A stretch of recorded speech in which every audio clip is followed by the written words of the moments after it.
Good morning, everybody. This is Reverend Sam with Living in Love and Grace. I'm also the co-pastor at Amazing Love Sanctuary here in Arvada, Colorado, and this is one of our broadcasts. So before we get started here, I wanted to share a thought and just go into the other intro. Something that just kind of jumped out at me today. Do I believe? Do I believe? Do you believe? Are you on a path? Are you on a journey?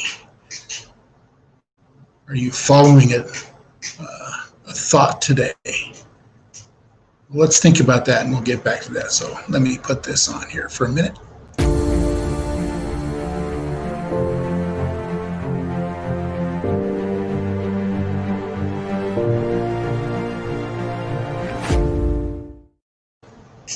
So what challenges you on this 2nd of December? Not sure where you're at or where I'm at in our days. Maybe some things have changed in your life. Maybe things are looking up. Maybe things are looking are discouraging. I'm not sure. I do know one thing, though, that it's my desire in my heart that you and I would find a way to care for each other and love each other. And that's what probably the most important thing is. No matter where we're at, no matter what we're trying to accomplish in life, we're here for each other.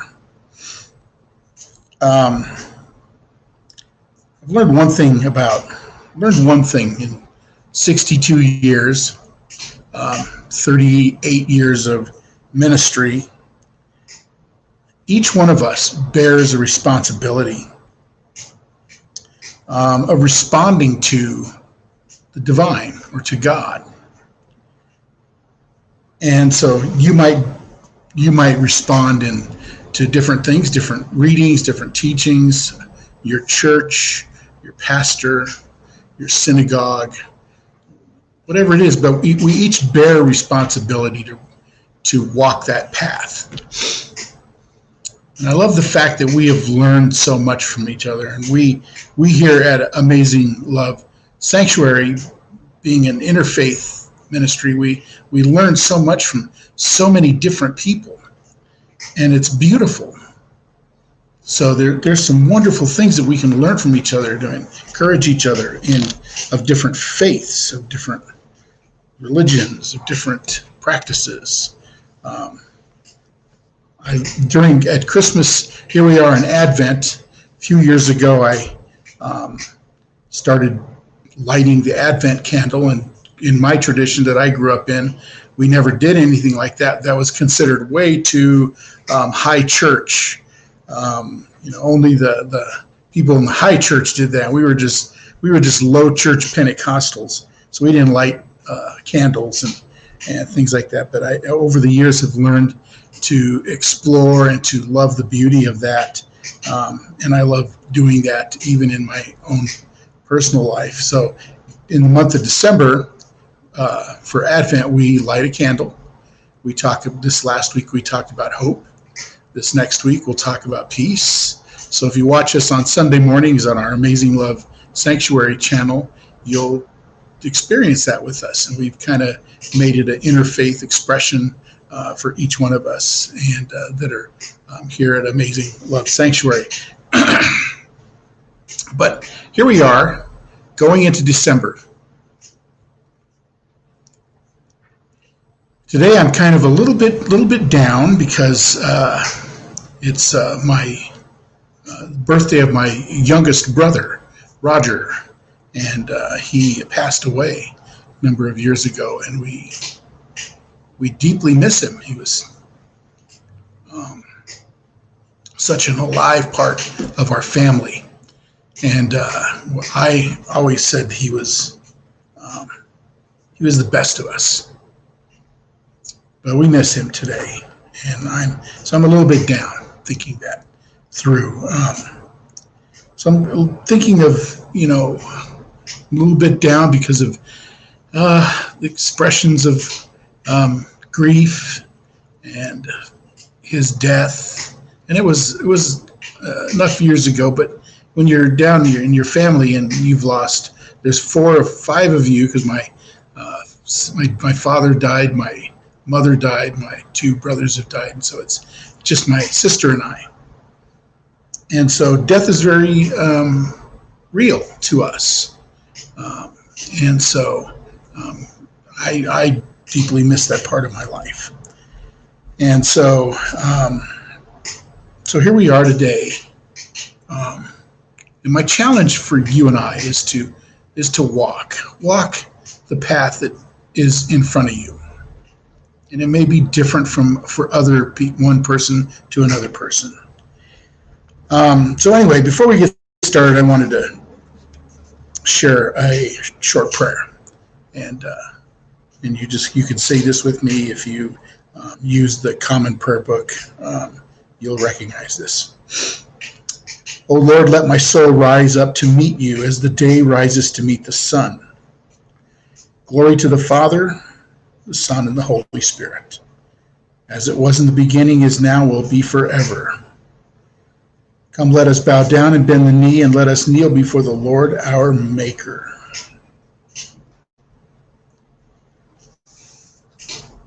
So here we are in this time, and my encouragement to you is to find ways in your life, in your spiritual life, to discover love and grace.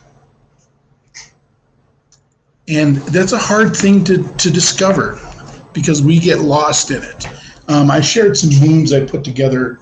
I didn't bring them with me today, but if you have, so let's say a Bible, okay? I've got a ton of Bibles here. So anyway, if you're in this Bible, and I read the Bible, I love the Bible. It's part of my life, has been almost all of my life.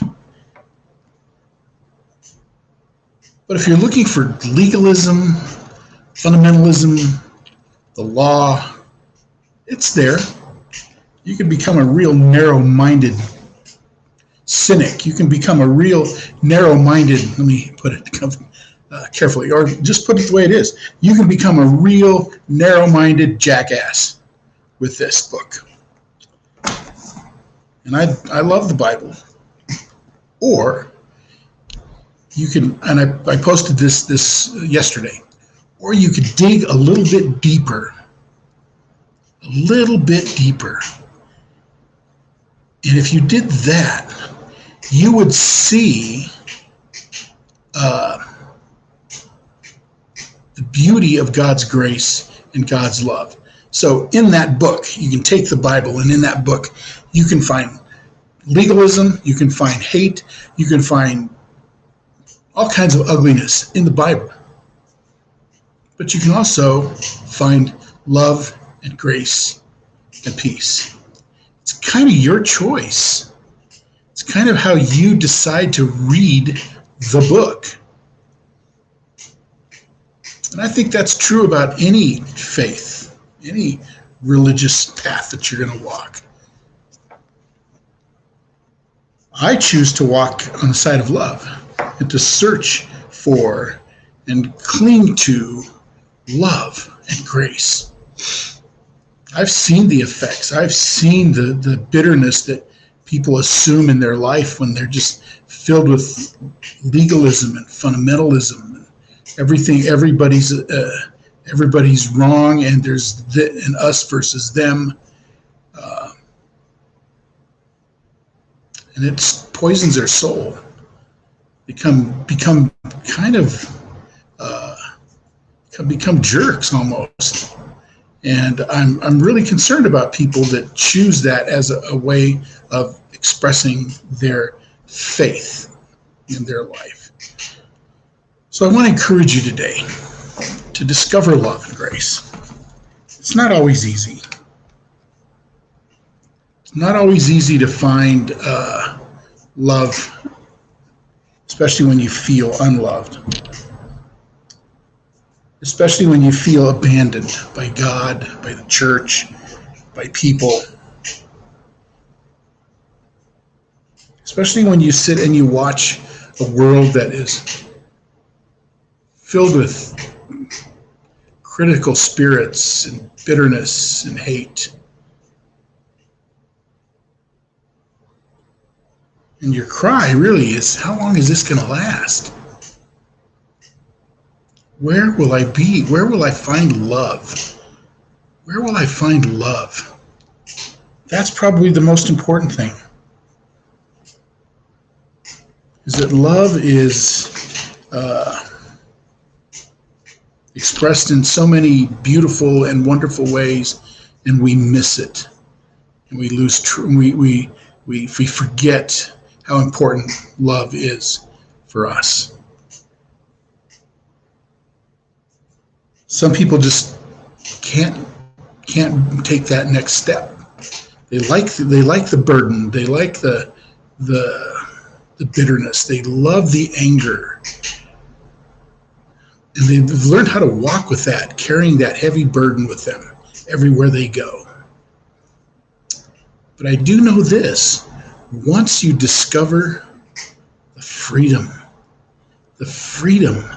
that comes with knowing love and knowing grace, knowing divine love and knowing divine grace, your life will never be the same.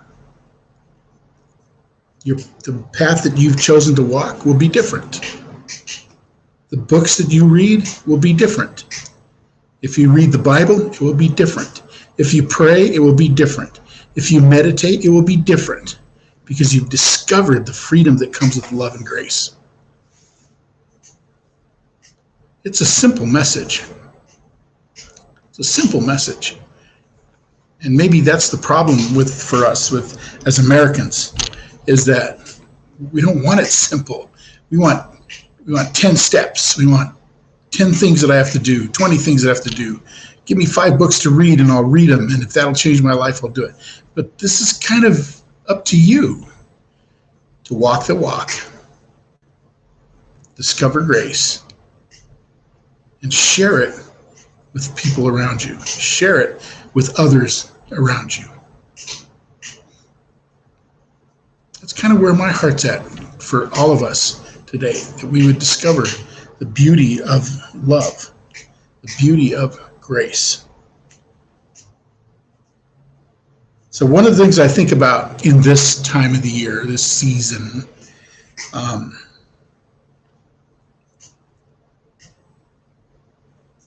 as we sit here and we think about this time of Advent, incarnation, is I love the idea that God became one of us through Jesus. He knows our fear, and he knows our selfishness. He knows all the things that make us who we are. And he came and he walked in this world, and he walked among the poor. He walked among the sick. He walked among the dying. He walked among the religious, the non-religious, the drunks, the broken human people. He walked among and loved people who made every single mistake in their life. And that's one of the most beautiful things that I can think of when it comes to understanding God's grace, is you come to God, we come to God with all of our fears and all of our struggles, all of our mistakes, and God still loves us. We come with all of our accomplishments, all of our skills, all of our abilities, all of the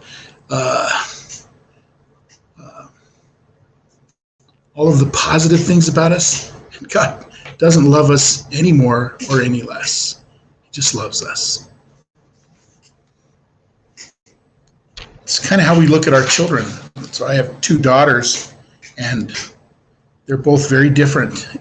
They're both different in what their paths are in life. And that's the most amazing thing. we still love them both. One's a teacher, one's a hairstylist, and they're both accomplished. We still love them. Doesn't matter one's one thing and one is not another thing. They're not in competition for our love. We are not in competition with each other for God's love. God's love is free, and it's there, and it's available to us. And God comes and he chooses to walk among us. So we give to God our brokenness, and we give to God our accomplishments, and he still loves us. That's the most beautiful thing. So that's my challenge for you today. It's simple. It's an easy one. It's not long and detailed. It's just how do we make it through the rest of this month? There's people out there. I've said this every time I've been on. I saw this thing on the news today of people who were sitting in their cars for 12, 13 hours, turned their car off, and it's 40 degrees outside. They were there for 12 hours. And they stayed through the night to be in line to get food for their families. I think God is with them. I think so. I think so.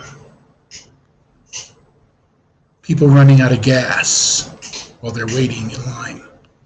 People with their whole families in the cars while they're waiting in line for food. If that doesn't touch your heart, I don't know what to say to you.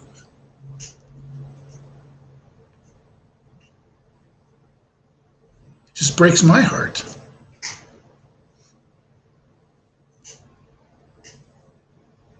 And look at our people that we know and love that are part of the LGBTQ community, who are literally, even at this time of the year, struggling with family and being rejected by their family because they love differently, because they love somebody that we, in a way that we don't understand. Some of our LGBTQ brothers and sisters are in fear of their own lives at this time of the year. If that doesn't touch your heart, I don't know what does. It breaks my heart because I love them and I see them as my brothers and my sisters.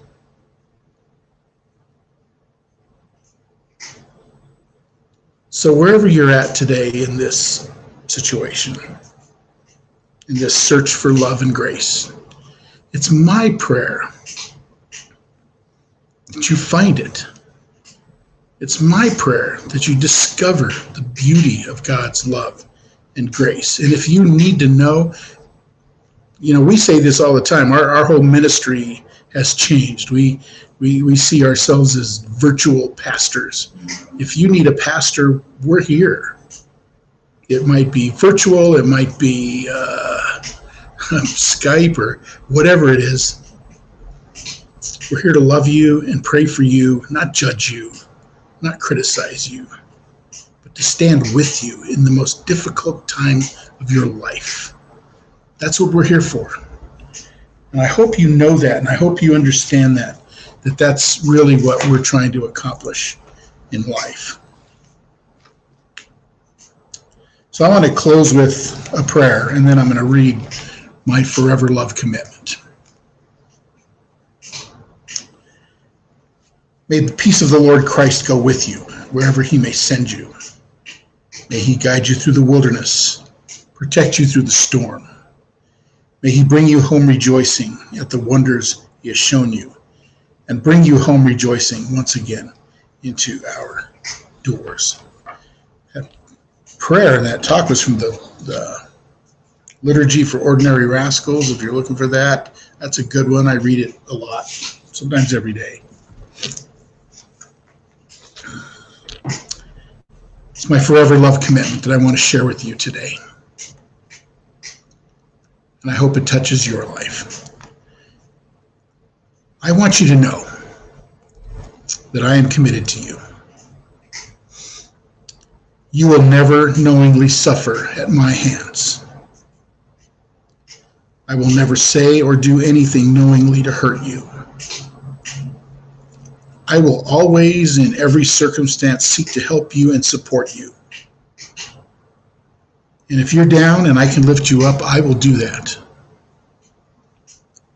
Anything that I have that you need, I will share with you. And if need be, I will give it to you.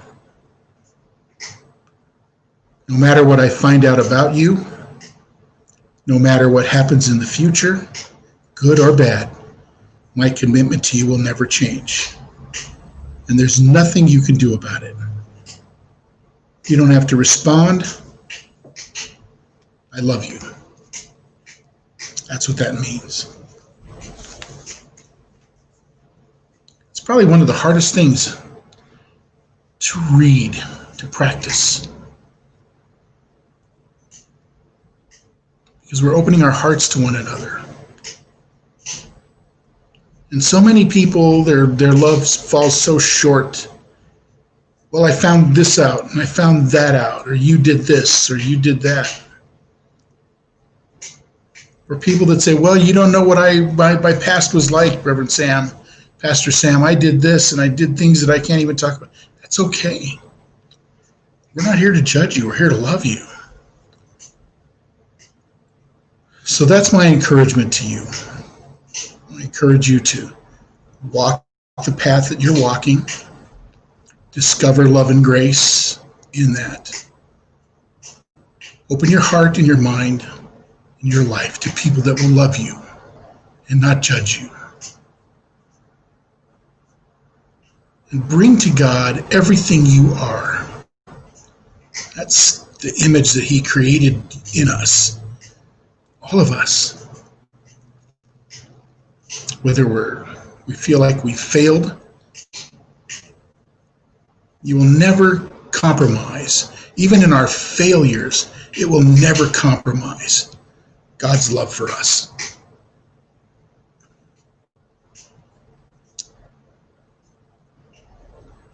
That's my word. That's as a pastor, that's all I'm here to share is God's love.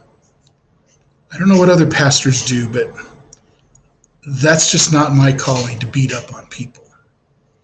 Some guys sit there, well, my job is to separate the sheep from the goats. I don't know. I've been called to do one thing, to love you. You. All of you. So anyway, be encouraged. I'll try to get on here tomorrow. Again, I'm living in love and grace. We now have a way to support this Living in Love and Grace ministry, and you can go to Venmo at Reverend Sam Lopez, and you can support this with everything helps. $5, $10, $1 every month, or whatever. It always helps. It encourages us, and it helps you, and it'll help us help other people. Share this ministry. Share these videos, subscribe to our videos on YouTube, and share them from there also. So I just want to be a blessing to you and encourage you. So I hope you have a great day. Today's December 2nd. I don't know what your plans are for Christmas, what you're going to celebrate. We have so many things. Christmas.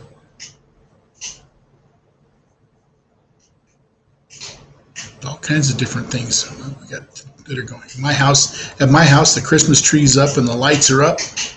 And all right, we're ready for Christmas. I have to say I can't take any credit for that. My wife did all of it. So I'm always kind of a Scrooge when it comes to Christmas. And I try to get better every year, but I'm not always that good at it. So I would prefer giving of myself. So anyway, give of yourself. Give if you know somebody who has needs in their life, and give love and grace. Give yourself some love and grace as well. Anyway, this is Reverend Sam from Living in Love and Grace, and be blessed and have a great great week. God bless. Bye.